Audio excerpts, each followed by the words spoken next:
Bueno, ¿me escucha? Sí, señor. Ok, Sí, gracias. señor. Gracias, señorita, muy amable, gracias. Sigamos, por favor. Nos faltan algunas cosas importantes que no debemos dejar de lado para abordar todo el tema de negociación y manejo del conflicto, ¿sí? Hemos visto durante las clases de ayer y hoy, pues, cómo es que se presentan los conflictos, qué los está causando, eh, cuáles son los factores internos, individuales y colectivos que hacen parte de los conflictos, que los puede estar incrementando. Nos metimos un poco la manera de cómo estamos trabajando el conflicto a partir de una tercera persona, que es el mediador, y vamos a mirar ahora, pues, como esas tácticas para una muy buena negociación. Aunque lo hemos mencionado así a grandes rasgos, pues precisamente lo que estamos hablando acá nosotros es prestar mucha atención a lo que se está diciendo, eso es muy importante. De hecho, si yo como mediador o como negociador, yo no presto esa atención, o sea, y demuestro pues como esa falta de interés, pues seguramente cualquiera de las dos partes o las dos pues no va a querer negociar porque pues no le estamos dando la relevancia necesaria o le estamos demostrando que nos importa un comino, perdónenme la expresión, lo que ellos están viviendo o sintiendo. En la medida que nosotros prestamos atención a lo que nos están diciendo y cuando hay momentos en donde hay cosas que son poco comprensibles, en donde no hay comprensión, pues lógicamente, si nosotros tenemos que pedir aclaraciones, si nosotros somos los negociadores y necesitamos que nos aclare alguna de las dos partes, entonces lo vamos a hacer tranquilamente, ¿sí? Haciendo uso de la comunicación asertiva, ¿sí? Esto, cuando se piden aclaraciones a la otra parte, pues lo que se hace es garantizar que lo que nos están diciendo sea comprendido bien. Acuérdense que pues hay mucho teléfono roto y eso pues, genera la mala comunicación. Entonces lo que se pretende con estas tácticas de la buena negociación es de que si yo tengo claro por qué camino tomar, tengo claro qué es lo que nos están diciendo, seguramente vamos por buen camino, ¿sí? Lógicamente tiene que partir de esa habilidad de escuchar. Solicita que se repitan las ideas si ha habido cierta ambigüedad. Necesitamos tener una luz muy clara de lo que nos están diciendo. O sea, si hay espacio para la duda, para la incertidumbre, porque no es claro, pues lógicamente no podemos avanzar. Hasta que no se tenga claro el problema o las ideas, o lo que ellos pretenden hacernos entender o darnos a entender, pues no podemos avanzar. Entonces, por eso cuando las partes en conflicto tienen que ir a esta negociación, tienen que ir ya con escrito cuáles son las ideas, cuál es el problema, qué es lo que están pidiendo, en qué ellos van a ceder, en qué ellos van a colaborar. ¿Ven? ¿Para qué? Pues para cuando llegue ese momento, se avance en el tema, no se pierda tiempo y se puedan tener ideas mucho más claras. Comprende las percepciones y necesidades de la otra parte. Fíjense que estas dos van muy unidas, ¿no? Solicitar aclaraciones si hay dudas. Y una vez me aclaran esas dudas, si no tengo ambigüedad, no hay incertidumbre, pues entonces lógicamente estamos hablando de que comprendimos y percibimos realmente lo que nos quieren decir la otra parte. Entonces vamos manejando de una manera como adecuada ese conflicto. Hay algo muy importante en la negociación y es el poder. Este concepto del poder es supremamente delicado. ¿Por qué? Pues porque en la medida que nosotros asumimos un control, asumimos un poder, puedo estar pisando los derechos de las otras personas y puedo estar consciente o inconscientemente mostrando un excesivo poder. Pues, lógicamente eso lleva a que no haya esa tranquilidad y esa confianza. Aquí, permítanme, les leo esto que dice: entonces yo, secamente y cortándole, le respeto, es decir, le opino. Si usted se cree que yo voy a soportar este trabajo infame por un sueldo miserable y con un horario de esclavo, debo decirle que está usted en lo cierto. Qué duro.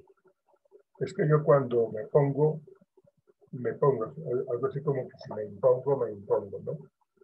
Pero fíjense que cuando la gente tiene el poder, cuando tiene el control de la situación, pues hace y deshace con los demás, ¿sí? Entonces, si abusan laboralmente de mí, me pagan un sueldo miserable, como lo están planteando, y trabajo de sol a sol, entonces realmente eso es un abuso y eso es un acoso laboral. Pero como tienen el poder, ¿sí? Entonces me toca asumirlo. Entonces agacho la cabeza y asumo lo que me están diciendo, que es lo que nos están contando acá, ¿no? Yo secamente y cortándole el expreso: si usted cree que yo voy a soportar este trabajo infame por un sueldo miserable, con un horario de esclavo, debo decirle que usted está en lo cierto. Lo acepto, ¿no? Porque pues, la otra persona tiene el poder allí. ¿Y qué es lo que pasa en la mente de cada uno de nosotros? ¿Sí?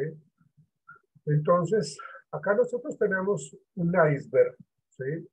Lo que está por encima de la superficie es lo que se dice y se hace, es lo observable, ¿no? Son las conductas, digamos, la gente que observamos nos muestra este 10%. Pero por debajo del iceberg, y eso es muy cierto y eso es muy claro, que cada uno de nosotros por debajo tenemos una serie de creencias, de valores, de sentimientos, de pensamientos que están rayando con este 10%. Es decir, que yo tengo un 90% de necesidades, de valores, de creencias, de sentimientos, de pensamientos, que yo quisiera decir lo que yo pienso acá, pero no lo digo. Es decir, pienso una cosa y hago otra. Eso sucede, ¿sí? A veces cuando la gente no expresa las cosas y a veces cuando lo expresan de una manera muy brusca, muy grosera, ¿sí? A veces la gente dice: es que yo no tengo pelos en la lengua, y voy diciendo, pues no, tampoco es tan así, porque pues uno tiene que, vuelvo y digo, uno tiene que plantear la necesidad de comunicaciones asertivas y adecuadas, una comunicación sana. En la medida que yo tengo esa comunicación sana, yo puedo decir: no estoy de acuerdo con esto, por esto otro, pero lo digo de una manera asertiva, ¿sí? ¿Ven?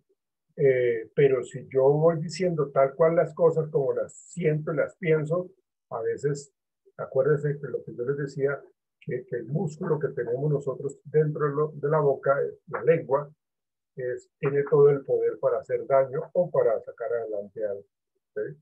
Entonces hay que tener mucho cuidado con las actitudes de las personas. Hay que indagar un poco, no solamente quedarnos con este 10%, sino entender un poco el 90% de lo que está debajo del iceberg: pensamientos, sentimientos, creencias y valores. Para inspirar confianza, parte de la negociación, no hay que juzgar a las personas, es decir, no hay que roturarlas, no hay que pensar de que esa persona es conflictiva sin realmente saberlo, no hay que pensarla que es una persona intensa. Sabemos que si hay gente tóxica, sabemos que si hay gente difícil, pero no quiere decir de que realmente todo el mundo sea así. observemos su conducta y actuemos según su forma de comportar. ¿Sí? Buscamos siempre lo que yo les decía anteriormente, buscamos siempre lo que es ganar, ganar. ¿Sí? 11 capacidades críticas cuando hablamos nosotros de la comunicación y un liderazgo. Un negociador debe tener una excelente comunicación y un excelente liderazgo. Si carece alguna de estas dos, puede perder. Si carece de las dos, pues peor aún todavía. Pero tiene que tener talento, velocidad, pero una velocidad no de afán, sino una velocidad de gestión. Cultura compartida, responsabilidad más, desenvolvimiento, ¿sí? Con colaboración, más trabajo en equipo, aprendizaje, que se identifique como un líder, que tenga conectividad con la persona, es decir, con esa empatía inclusive, como tiene que ser como una persona estratégica para que tenga las soluciones fáciles y las encuentre fáciles y no de vueltas, no se la pasen en círculos sin encontrar soluciones. Por eso hay que tener innovación, por eso tiene que tener eficiencia como liderazgo. Bien, miremos entonces ahora 7 prototipos de personas difíciles. Los agresores que nos encontramos, los que se quejan frecuentemente y los herméticos, los que no escuchan absolutamente nada, los que no están contentos con absolutamente nada. Entonces, los tipos agresivos apisonadoras, censuran abiertamente las conductas y a las personas. ¿Sí? Ejemplo, lo siento señor, pero no puede devolver el producto. Entonces dice, la entrega es un desastre, comenta malhumorado el vicepresidente mientras ojea los bocetos para una compañía publicitaria. Es imposible que el cliente se le dé el visto bueno. ¿Sí? Entonces acá, pues las cosas que se manejan en cuando hablamos de una conducta agresiva es que realmente no respetan absolutamente nada. Utilizan las palabras que se les ocurre y van maltratando. ¿Sabes? Muchas veces los conflictos se incrementan por eso, porque no hay solución, porque no hay una buena comunicación, porque no hay una buena expresión. Y ese tipo de personas difíciles se consiguen fácilmente en cualquier contexto. Tienden a ser agresivos. ¿Cómo actuar con una persona agresiva? No dé su brazo a torcer, evite mostrarse molesto. Es decir, tenemos que mostrar una posición no de sobradez, tampoco de sumisión. Tenemos que mostrarnos firmes y con conocimiento de lo que estamos haciendo ahí. Propongo una línea de actuación sencilla. Denle la oportunidad de calmarse, no se altere, es decir, vamos a desarmarlo. Yo lo mencionaba anteriormente, vamos a desarmar a esa persona para que no genere más conflicto. O sea, ¿qué es lo que espera una persona cuando llega agresiva? O sea, si a mi espacio llega una persona agresiva, grosera, a llamarme la atención, puede que yo me haya equivocado en algún momento, pero llega esta persona agresiva y lo que espera esa persona agresiva es que yo le responda con agresividad también. Pero si yo le modelo un comportamiento estable, un comportamiento sano, un comportamiento de escucha, de entenderlo, de entender su mal genio, su molestia, pues esa persona tiene que obligatoriamente bajar esa irascibilidad. Entonces, por eso se habla de démosle la oportunidad de calmarse, pero mostrando una conducta de no irritarnos nosotros. Evite que la sangre fluya de una manera fuerte, ¿no? Evitemos que tengamos que responder de la misma manera. Por eso se dice que disfrutemos, entre comillas, el antagonismo. Si es bien agresivo, pues yo me muestro tranquilo. Pero tranquilo no es de esa sobradez, no, ese tranquilo es como mirarlo a los ojos, es expresarle que yo estoy entendiendo su punto de vista, que yo entiendo que esté molesto. Es de esa manera que seguramente lo vamos a calmar. Hostilidad encubierta. Acá dice, los comentarios de los quirúrgicos son más hirientes que los insultos de los abiertos, por lo que se hace imprescindible el autocontrol. Son los comentarios así como por debajo de cuerda, ¿no? ¿Sí? Como no llegarás a nada en la vida con esa manera de comportarse, ¿no? Ahí están como esos comentarios que generan escozor, que, que generan molestia, ¿no? Son esos agresivos que están como haciendo la herida, como puyando la herida. Entonces ahí vemos nosotros que tenemos que mostrarnos siempre en un buen autocontrol, así sea lo que escuchamos, porque si le doy importancia a eso que me están diciendo entre líneas, ¿sí? Pues vamos a sentir muy mal. Disculpa, profe, te pregunto, ¿eso es lo que se considera la agresividad pasiva? Encubierta. No, la agresividad pasiva es el silencio. Ah, ok, Es como gracias. ignorar. La agresividad encubierta tiene que ver con eso. Entonces, Ok, gracias, profe. un gusto. Llamada de atención, dice acá. Antes de dejar que el comportamiento de una persona que usted ha considerado hostil o agresiva le irrite, asegúrese de la auténtica mala intención. O sea, como les decía, la persona viene con la idea de pasar por encima mío. La persona viene con esa idea de hacerme daño y como yo le voy a responder, según él, yo le voy a responder también con una piedra en la mano, pues entonces eso es lo que ella pretende. ¿Sí? Entonces, hagámonos haciéndose las siguientes preguntas. ¿Cómo reaccionan los demás? ¿Cómo le ha ido a las otras personas que reaccionan de esa manera? ¿Bien, regular o mal? ¿Resulta justificable su comportamiento aunque usted se comportara de forma totalmente distinta? ¿Está simplemente desempeñando un papel para lograr lo que desea? ¿Sí?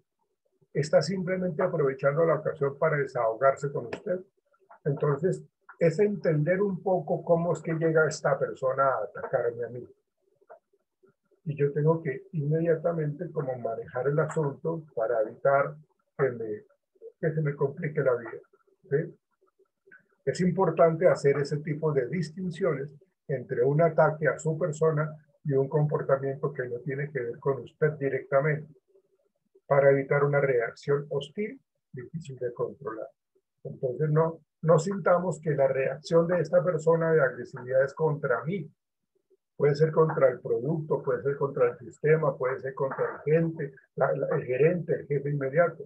Entonces, miremos las cosas que están pasando. ¿Qué es lo que expresa la persona? ¿A quién se está refiriendo? ¿Por qué llegó así? Viene así porque llegó desde la casa así temprano al trabajo. Entonces, hay que mirar un poco como ese tipo de opciones, de alternativas para evitar que el conflicto se incremente. Tipos quejistas, los que se quejan. Dice, desentenderse de sus propias responsabilidades, acusar a los demás, reivindicar su inocencia, lamentarse de las injusticias de este mundo. Jamás estamos satisfechos. Son derrotistas, pesimistas. Se sienten constantemente las víctimas. Su conducta demuestra siempre un flujo destructivo y que pues lógicamente se contagia fácilmente. Dice allí que ninguna de las opciones que me presentan son buenas. Nunca llegará a conseguir el puesto. Me tiene manía. Entonces realmente aquí lo que plantean estas personas quejistas es que todo les molesta. O sea, no les gusta absolutamente nada. Y son las personas que están acostumbradas a colocar el dedo en la llaga. Son las personas que están acostumbradas a recibir en vez de dar. ¿Sí? Son las personas que están acostumbradas a fomentar el conflicto, porque son las personas que empiezan a alegar, empiezan a cuestionar. ¿Por qué? Porque nunca se sienten satisfechos. Pero es simplemente porque quieren que las cosas se den de esa manera como negativas, ¿no? Entonces, ¿cómo actuar con una persona que se queja frecuentemente? Entonces, pues lógicamente lo más importante es pues, reconocer que es una persona que se queja fácilmente. Segundo, pues mostrarle un poco la atención, es decir, prestarle interés y estar como atento a lo que está diciendo, escucharlo, pero no dándole la razón siempre, ¿no? Entonces vamos a ayudarles a ellos a que se ayuden a sí mismos, escuchando con mucha atención, pero cortándoles y concretando el problema. O sea, los escuchamos, los dejamos hablar, pero luego les decimos, quiero saber en qué consiste exactamente lo que usted está diciendo. ¿Qué es lo que tenemos que evitar? Que interprete que le estamos dando la razón, ¿sí? Aunque pues sí, lógicamente podemos comprender o entender su incomodidad. Que aparezca el triángulo, es decir, perseguidor, víctima, salvador, que lleva inevitablemente al círculo vicioso de acusación, defensa, acusación, ¿sí? ¿Qué quiere decir esto? De que cuando yo expreso algo, esta persona lo toma como si yo lo estuviera atacando. Y como se siente atacado, entonces asume una defensa. Y como se está defendiendo, acusa nuevamente, ¿sí? Entonces realmente ahí vemos nosotros como ese círculo vicioso que no genera pues para nada un bienestar. Proponga alternativas distintas, ¿sí? Fíjense la capacidad que debe tener el negociador con un grupo de personas así. Debe ser supremamente hábil en eso. Proponga alternativas, bueno, hágale aceptar su propia responsabilidad y poder para cambiar las cosas, consiga que se enfade solo para personas muy conocidas. Bueno, acá lo que está planteando es de que pues necesitamos que exprese lo que quiere expresar, hágalo y luego ya manejamos un poco como la calma que debe tener allí. Los herméticos, pues, como su nombre lo indica, son personas que no expresan nada, ¿sí? Podría estar muy ligado a que tú mencionabas, Carmen, de las personas herméticas o que son de pocas palabras. ¿Sí? El silencio es como su protección, el silencio es como la represión, el silencio demuestra el aburrimiento, es como un mecanismo de defensa, ¿sí? El silencio como rechazo. Entonces, fíjense que son ese tipo de personas que de pronto se nos estaba mencionando Carmen en el tipo hermético. ¿Cómo actuar con el hermético? El principio de la afinidad, 6 formas para filtrar la información, lugares, actividades, gente, acontecimientos, información, objetos. La idea es de que la persona que es hermética se sienta un poco más segura, se sienta un poco más confiable. Entonces vamos a mirar de qué manera, en qué espacios, en qué actividades, con qué gente, con qué acontecimientos esta persona puede abrirse un poco más, ¿sí? Para que no sea tan hermética, que permita un poco como el diálogo, formular las preguntas adecuadas evitando las cerradas o de alternativa, no dejar intimidar por el silencio, que es lo que más utilizan ellos, lanzan unas miradas que realmente no dicen nada, pero con la mirada lo dicen todo. Repito la pregunta cada 20 segundos, manteniendo la expresión de la cordialidad. Esos serían los herméticos. Bueno, creo que eso sería. Eso sería.